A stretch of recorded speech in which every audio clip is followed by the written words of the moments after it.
Hello and welcome to pmslounge.com. In this video, we are talking about the project environment. And as you can see on the screen, you have a project manager who is basically riding a boat and is not aware or is confused about three sharks surrounding him. The project manager is essentially not aware of the project environment, and that is why the project manager is confused. So, to ensure that you are not one of those project managers who do not know about the project environment, you should definitely try and understand what are the different factors that are involved when we discuss project environment. So a very important topic, not just from the PMP exam perspective, but also from a real life project management perspective as well. So let's get started. I just mentioned that this is an important topic from PMP exam perspective as well, but where is this topic really listed? So here's the PMBOK guide cover for you. And if you're not already aware, PMBOK guide is essentially a set of two books. You have a guide to the project management body of knowledge, and you also have the standard for project management. I had created a video on this earlier as well. I'll share a link to that video in the description below. You can check that out. The relationship that the guide to the project management body of knowledge has with the standard, that relationship is important to understand so that you get to know why you have two books within a PMBOK guide. So this topic comes from the standard for project management. In fact, if you head over to our website pmclounge.com, you will find under PMP training a specific section that just talks about all the topics from the standard for project management. Obviously, there are other topics that you can go over. All the knowledge areas are also available, and everything is available on the website, so do check it out. We also have a YouTube playlist for the standard for project management, and as you can see, all the videos are listed here.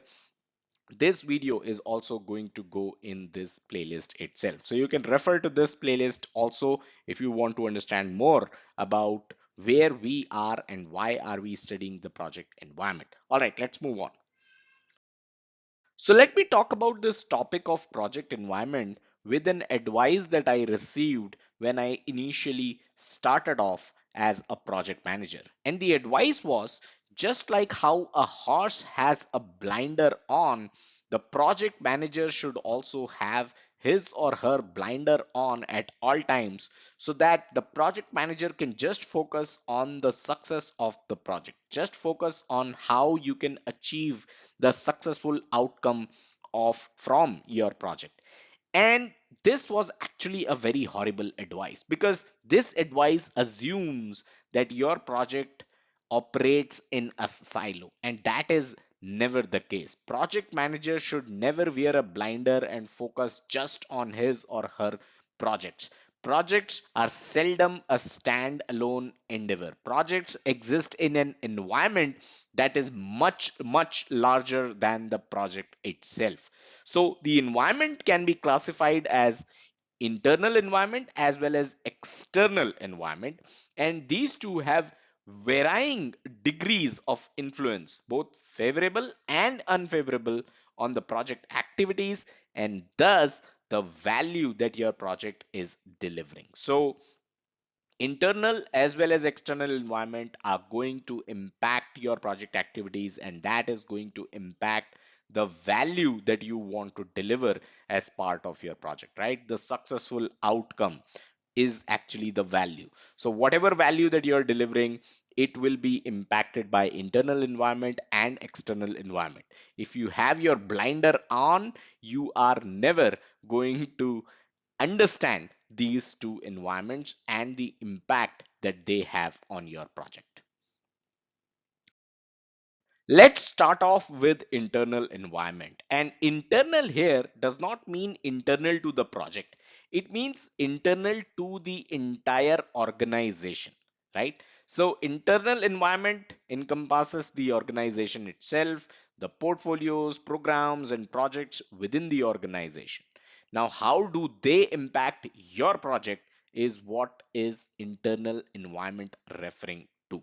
So there are certain important factors of the internal environment. Number one is process assets. So the tools, methodologies, templates, approaches, frameworks, patterns, other PMO resources, whatever asset that your organization already has, these are basically the process assets, and your projects need to follow these process assets.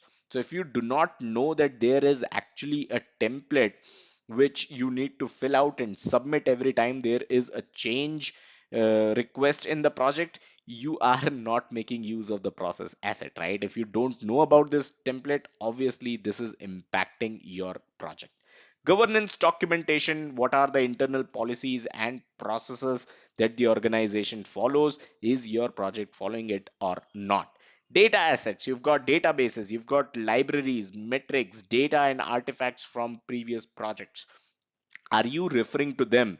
Was there a mistake that was done in, let's say, a previous project, and if you would have read the lessons learned from the previous project, you would have been able to avoid that mistake, right? So those are part of data assets. Then there is knowledge assets, and this is basically tacit knowledge. I've talked about this in a separate video as well. I'll share a link to that video in the description. By the way, the first link is going to be an article which is relevant to this topic over at our official website pmclounge.com, and the second link is going to be the playlist of all the videos that we have done so far on the standard for project management. So two important links, but you will also find a link where I talk about knowledge and specifically tacit knowledge from the manage knowledge process. All right, so tacit knowledge, it is personal and it is difficult to express. It could include insights, experiences, and know-how of project team members, SMEs, and other employees. So this is also a factor of internal environment that can impact your project. If you have someone who has a lot of insight in the kind of project that you're delivering, it is obviously going to be favorable for your project, right? Let's look at some more factors from the internal environment itself. The security and safety, procedures and practices for facility access, data protection, levels of confidentiality, and proprietary secrets. Let me take an example of facility access here. So there was one project that I was part of, and that required uh, an engineer to go into the data center. And when that was being done, when the activity was being done, which required the engineer to go into the data center, we realized that the shoe cover dispenser was not working. And that was a must before the engineer can enter the data center. So, since this device, the shoe cover dispenser, was not working, our activity was delayed by 2 hours. And that is one of the examples of how procedures and practices for facility access can also be an important factor impacting the project, right? This is, again, everything is internal. So this is a factor from the internal environment. Organizational culture, structure, governance, your mission, vision, values, beliefs, leadership styles, organization style, ethics, code of conduct, everything is included as part of this factor. Geographic distribution of facilities and resources, where is your team located? That is also a major factor to consider when it comes to the internal environment. Infrastructure, do you have existing facilities? The equipment is there. Organizational and telecommunications channel, IT hardware availability, and the capacity that your organization has. All of that impacts the planning of your project, right? Are you planning a project which is beyond the IT hardware availability and capacity of your organization? If yes, then that is something that you need to look into. IT software. So, what are the kind of software that your organization uses? What is the scheduling software that your organization uses? What are the CMS, web interfaces, collab tools, work authorization systems, right? So, all of that also matter into how you deliver your projects. Finally, resource availability. Availability is related to both people and materials, including contracting and purchasing constraints, approved providers, subcontractors, right? If you need contractual resources, be it people resources, right? Who are the approved providers and subcontractors that do the hiring for you? So all that matters. These are all factors that uh, comprise of the internal environment for a project. Oh, we had one more, employee capability. So expertise, skills, competencies, techniques, and knowledge of the employees. That is also something which matters. If you want to clear your PMP exam in 50 days, head over to pnclounge.com/PMP study plan and download your free plan. All right, so let's talk about external environment now. And just like the internal environment, the factors of external environment can also enhance, constrain, or have neutral influence on project outcomes. So what are some of these factors? Marketplace conditions, your competitors, your market share, your brand recognition, the technology trends and trademarks. And I'd like to take an example here. There used to be a Nokia phone which came with Windows operating system, and there were actually several such models that Nokia launched. There was a phone named Nokia McLaren, and that never came into the market because when this project was going on, Nokia realized that their phones aren't selling as well as they wished, and maybe the Windows operating system for phones was not good enough to be able to attract customers. And that is why this project was terminated before it was even complete. So that is an example of technology trends as well. That is an example of overall marketplace conditions, social and cultural influences and issues, the political climate, regional customs and traditions, public holidays, even perceptions, regulatory environment, national and regional laws and regulations related to security, data protection, business conduct, very very important, employment, right? So regulatory environment is always going to be a very major factor when it comes to your projects. Let's say you are trying to deliver a car. You work in an automobile industry. Your project is to deliver a groundbreaking diesel car, but midway through your project, the government of the land tells you that as per their new policies, they are going to take away all the diesel cars from the roads. No diesel cars are now allowed. So your project just hit a regulatory constraint. Commercial databases, standardized cost estimating data, and industry risk study information, all of these are readily available. Let's say your project is construction of a building. You would want to buy a commercialized database that talks about the cost estimation of construction, right? And based on whatever that you have planned, or even if you have not planned anything, this database is going to help you plan.